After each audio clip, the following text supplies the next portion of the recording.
e benvenuti a questa prima edizione del nostro telegiornale. Vediamo subito i titoli. Il femminicidio di Messina, Santino Bonfiglio ripreso con il coltello in mano mentre esce da casa di Daniela Zinnanti subito dopo averla uccisa. Filmava le alunne della scuola media e le denudava con l'intelligenza artificiale. Arrestato un collaboratore scolastico della provincia di Catania. La nave russa alla deriva nel canale di Sicilia, si teme il disastro ambientale, il governo italiano supporta quello maltese. Il manager della sanità Iacolino non risponde ai magistrati di Palermo durante l'interrogatorio per concorso esterno in associazione mafiosa. Nell'inchiesta arrestato anche il boss di Favara, Carmelo Vetro. Erice ieri sera ha reso l'ultimo saluto al fisico Antonino Zichichi, morto a Roma a febbraio, poi l'intitolazione di Piazza Loggia allo scienziato. Calcio, oggi pomeriggio Palermo atteso dal big match a Monza. La squadra rosanero ha la grande chance di fare un'incursione nella zona promozione diretta. In Serie C il Catania viaggia ad Altamura con l'obiettivo di tornare al successo per blindare il secondo posto. Trasferta in terra laziale per il Siracusa, impegnato oggi pomeriggio a Latina. Domani il Trapani gioca a Picerno.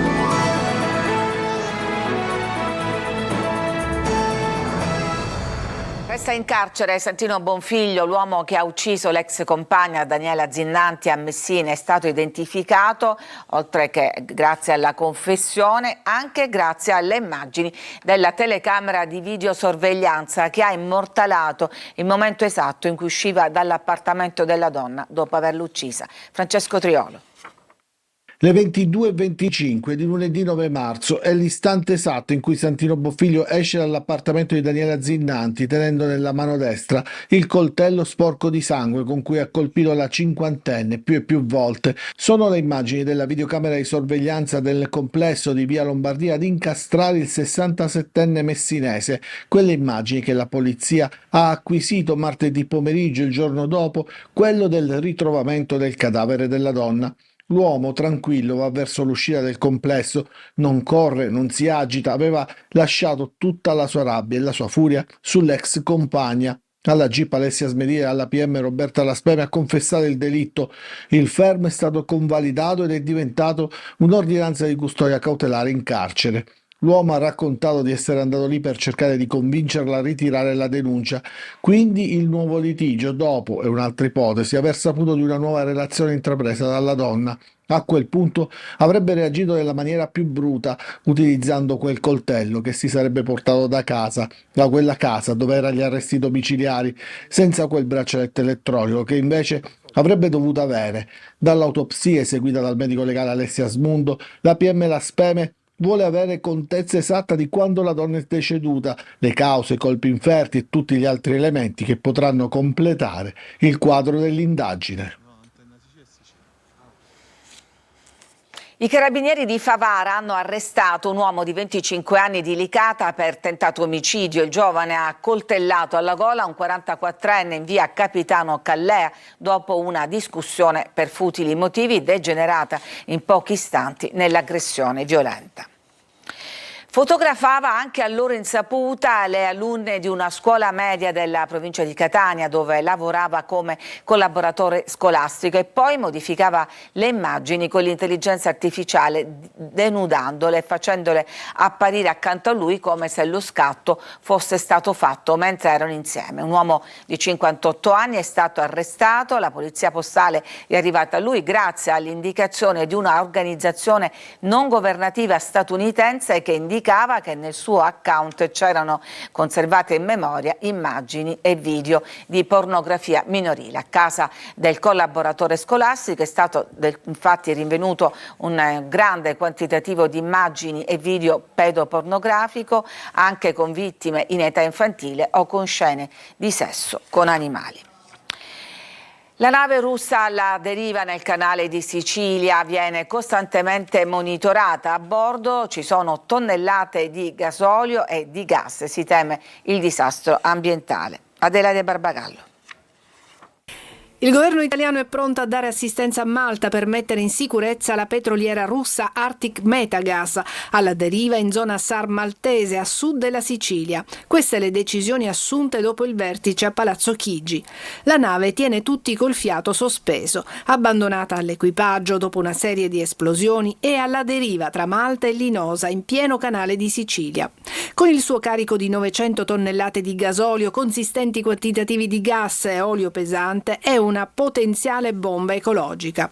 Il governo italiano condividerà con Malta il monitoraggio. Sul posto sono presenti i nostri mezzi della Marina Militare, il rimorchiatore, dei mezzi antinquinamento pronti ad intervenire. Secondo Mosca, la metaniera è stata colpita da droni marini ucraini in acque internazionali. La Sicilia, apparentemente lontana dai fronti di guerra, sembra oggi più vicina che mai agli echi del conflitto in Medio Oriente che si allarga. Dalla Turchia 5 giorni fa sono partiti questi ragazzi, tutti tra i 18 e i 20 anni, provenienti da Iran e Iraq. Sono sbarcati ad Alicudi, l'isola più remota dell'arcipelago, lasciando stupiti gli abitanti dell'isola.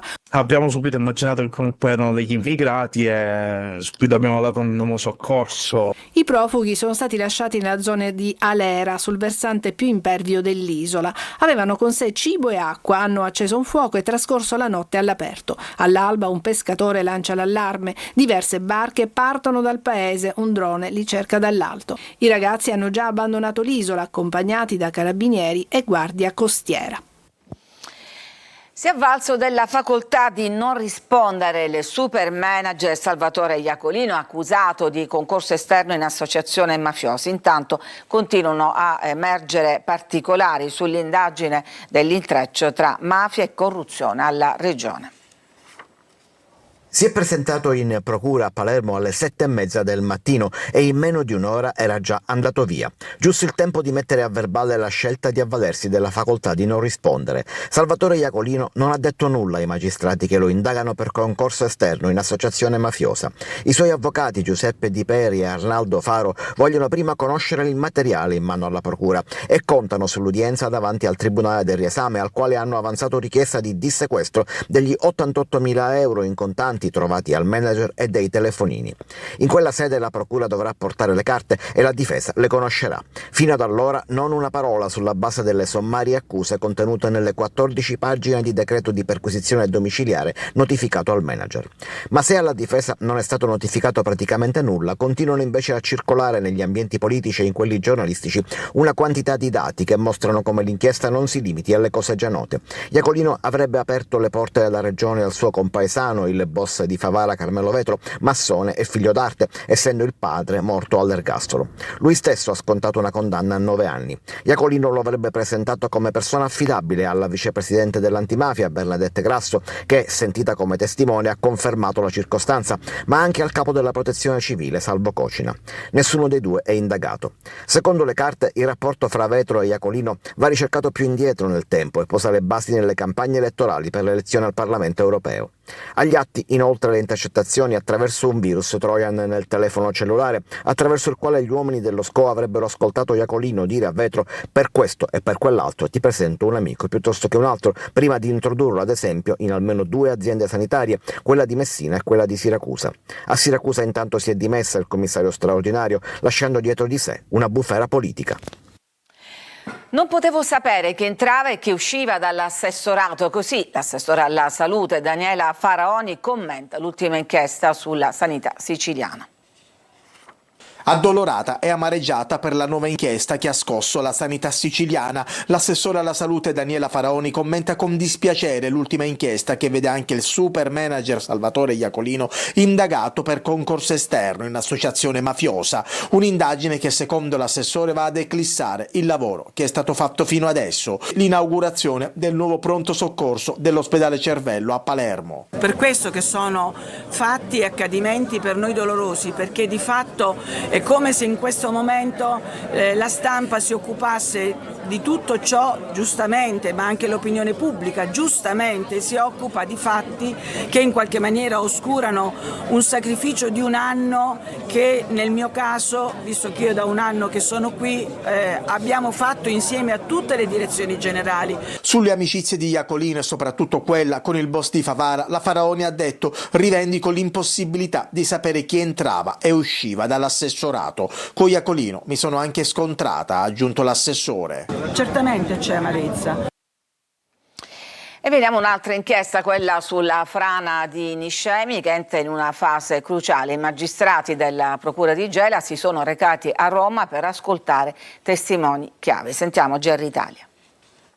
La missione investigativa è arrivata fino a Roma. I magistrati del cosiddetto pool frana della Procura di Gela, impegnati nell'inchiesta sul dissesto idrogeologico che ha colpito Niscemi, hanno raccolto nuove testimonianze negli uffici del Servizio Centrale Operativo della Polizia di Stato nella capitale. Un passaggio ritenuto strategico dagli inquirenti per ricostruire la gestione dell'emergenza e gli interventi programmati nel corso degli anni su un territorio fragile più volte colpito da fenomeni di instabilità. Tra le persone ascoltate c'è Franco Barberi, già sottosegretario alla Presidenza del Consiglio con delega alla Protezione Civile, che si occupò direttamente della prima emergenza legata alla frana che interessò l'area di Niscemi già nel 1997. Sentiti anche due dirigenti della Protezione Civile Nazionale, Filippo Cadamuro e Letteria Spuria, chiamati a ricostruire il percorso amministrativo e tecnico degli interventi programmati negli ultimi decenni. L'indagine, coordinata dal procuratore capo Salvatore Vella, resta al momento a carico di ignoti e ipotizza reati di disastro colposo e danneggiamento a seguito di frana. Parallelamente gli investigatori stanno analizzando documenti e progetti legati alla messa in sicurezza dell'area. Nei giorni scorsi, su delega dei magistrati, sono stati acquisiti atti anche negli uffici del comune di Niscemi. Sotto la lente degli inquirenti i progetti di consolidamento dell'area già interessata dalla frana del 97, ma anche il piano di sistemazione idraulica del torrente Benefizio e della zona a valle dell'ex depuratore. Al centro dell'inchiesta anche un finanziamento pubblico da oltre 10 milioni di euro, destinato proprio alla messa in sicurezza del territorio e alla regimentazione delle acque del torrente.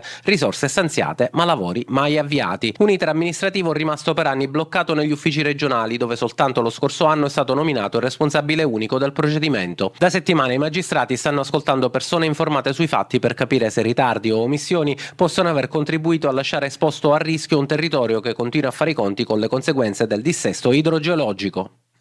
Ci fermiamo, c'è una pausa, torniamo tra poco con altre notizie, parleremo fra l'altro dell'addio che Erice ha reso a Zichichi. A tra poco.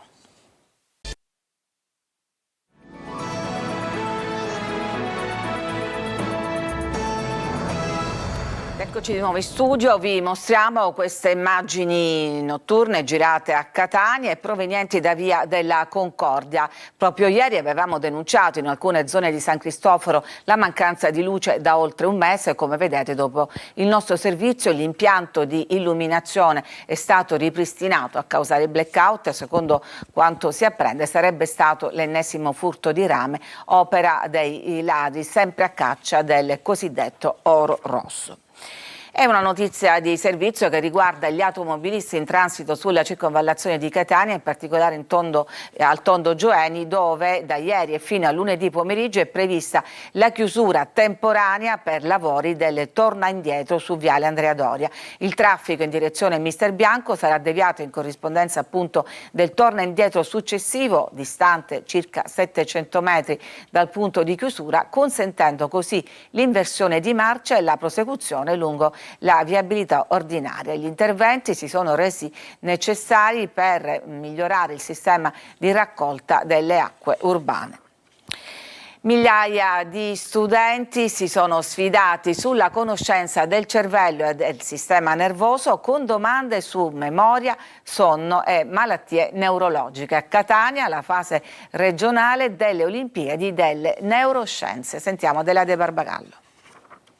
Tra i banchi a sfidarsi su temi affascinanti come l'intelligenza, la memoria, le emozioni, lo stress, con domande che mettono alla prova conoscenze sul cervello e sul sistema nervoso. Tra i possibili quesiti come distinguere l'Alzheimer, il Parkinson da altre patologie. A Catania la fase regionale delle Olimpiadi delle Neuroscienze, organizzata con il coinvolgimento del CNR, in particolare dell'Istituto per la ricerca e l'innovazione biomedica. In tutta Italia sono migliaia gli studenti dai 13 ai 19 anni che vi partecipano. La scuola mi sta offrendo questa opportunità di orientamento anche universitario. Io vorrei fare medicina chirurgia e la scelta di quale chirurgia è aperta, però oggettivamente questo è un bellissimo ambito secondo me. Molto bello, devo dire comunque che anche se uno non li dovesse passare ho imparato generalmente come funziona il cervello. Io sono sempre stato appassionato di neuroscienze perché il cervello mi ha sempre affascinato. Crediamo molto nel lavoro di squadra, la ricerca è lavoro di squadra, poi c'è la prova individuale e nelle nostre competizioni inseriamo sempre dei seminari. Giovani motivati, impegnati nello studio, un tesoro prezioso per la ricerca scientifica. L'anno scorso a vincere le Olimpiadi nazionali è stata una studentessa di Palermo, Aurora Amato.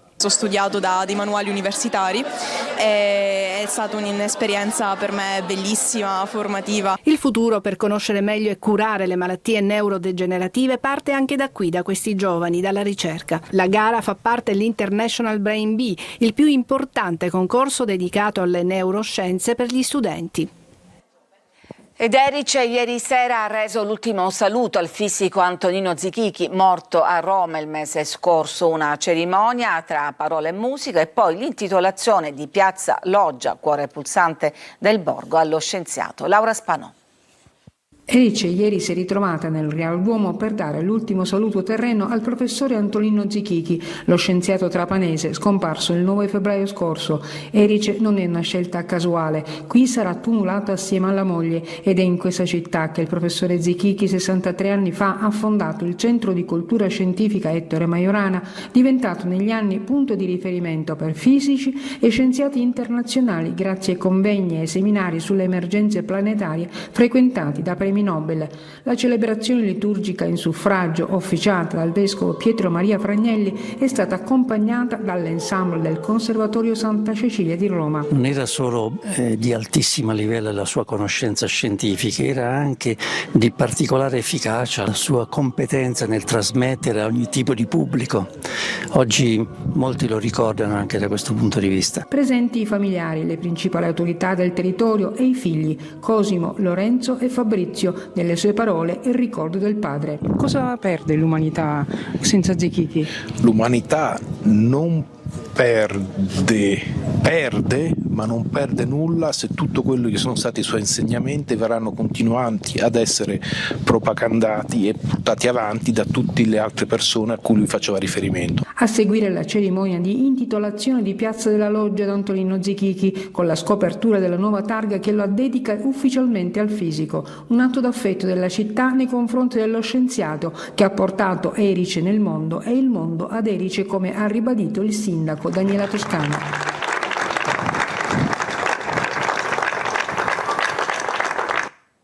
Ci fermiamo, c'è ancora una pausa e poi torniamo con la pagina sportiva perché oggi c'è il big match per il Palermo mentre il Catania è in viaggio ad Altamura.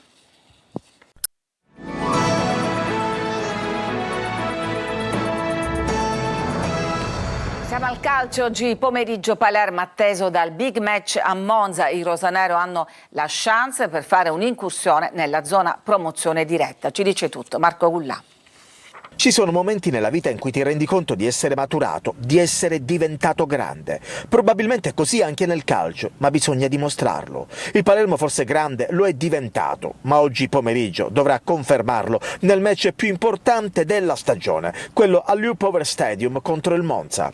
Brianzoli secondi con 3 punti di vantaggio sui rosanero. In mezzo c'è il Frosinone. Il Palermo già l'occasione per agganciare proprio il Monza e ruggire tutto il suo orgoglio. Abbiamo una grande opportunità per fare una grande partita, poi non so come finirà, però quello che dirò alla squadra è che l'anno scorso io ho giocato, sono andato col Pisa adesso a Spezia e ho perso, ma in quella partita avevo capito che sarei andato in Serie A, per cui a volte si vince, si perde, ma dobbiamo dare l'idea che ci stanno accorgendo tutti che ci siamo. Il Palermo dovrebbe andare in campo così: Ioronen tra i pali, Peda, Bani e Ceccaroni in difesa, Pierozzi e Augello sulle corsie esterne a centrocampo, Segre e Ranocchia in mezzo, Palumbo e Leodaron sulla tre quarti, alle spalle di Poyampalo. Dobbiamo continuare così e siamo orgogliosi di andarci a giocare una grande partita contro una squadra che è retrocessa da là, con un organico da Serie A, contro una corazzata, ma noi siamo come loro, siamo forti. In più abbiamo un pubblico straordinario alle spalle, per cui un popolo che ci spingerà, sappiamo dell'importanza della gara, ma qualunque risultato darà la partita non sarà ha fatto niente. Fischio d'inizio alle 17:15, arbitrerà Doveri. In Serie C Catania viaggia ad Altamura con l'obiettivo di tornare al successo per blindare il secondo posto. Toscano si affida all'usato sicuro. Sentiamo Tonino De Mano.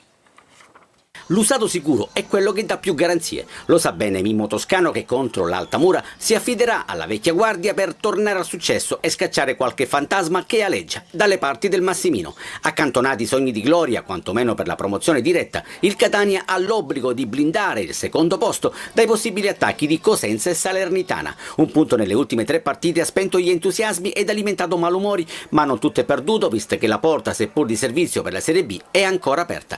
D'ora in poi andranno però gestite le energie pensando esclusivamente all'appendice dei playoff. Per il match di domenica in Mediana si rivedranno Quaini e Di Tacchio e potrebbe esserci anche Di Noia. Recuperato Cicerelli, bisognerà capire soltanto se convocarlo contro l'Altamura o per la gara interna con il Casarano. Sicuri assenti Forte e Rolfini. Al Tonino d'Angelo di Altamura ci saranno invece i tifosi rossazzurri, non tutti, visto che la trasferta pugliese sarà riservata ai sostenitori fidelizzati. La partita di domenica sarà comunque trasmessa in diretta ed in esclusiva su Telecolor. Dalle 13:30, 4 ore live con diretta stadio, presentazione della gara e formazioni ufficiali, telecronaca dei 90 minuti corredata dall'analisi dei casi arbitrali e un ricco post gara con risultati, classifiche e le interviste in anteprima ad allenatori e giocatori.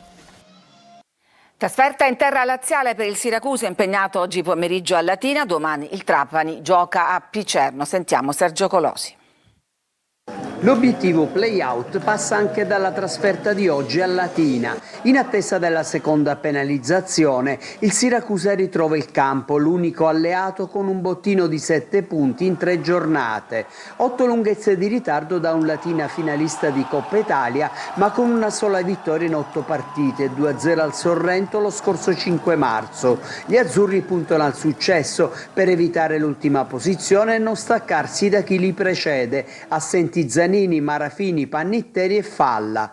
Futuro sempre più complicato per il Trapani, che domani in uno scontro diretto affronta in trasferta il Picerno. Sono 8 i punti di differenza tra le due squadre. Granata non esclusi dal campionato, ma scivolati al penultimo posto, con un altro processo fissato al 26 marzo. Si attende una reazione positiva sul campo, dove si registra una crisi senza fine, 7 sconfitte in 8 giornate. Il Picerno, che non vince dal 14 febbraio, 3-1 al Crotone, l'ultimo giustiziere a domicilio del Trapani, nell'ultimo turno ha perso a Cava, ottenendo 2 pari in 4 gare, risultati che hanno portato all'esonero di Bertotto e al ritorno in panchina di De Luca, possibile esordio dell'ultimo acquisto, l'esterno offensivo Balla, scelto da Antonini per portare motivazioni ad uno spogliatoio che sembra essersi arreso. Tra gli infortunati, oltre al solito Ciuferri, c'è Vasquez.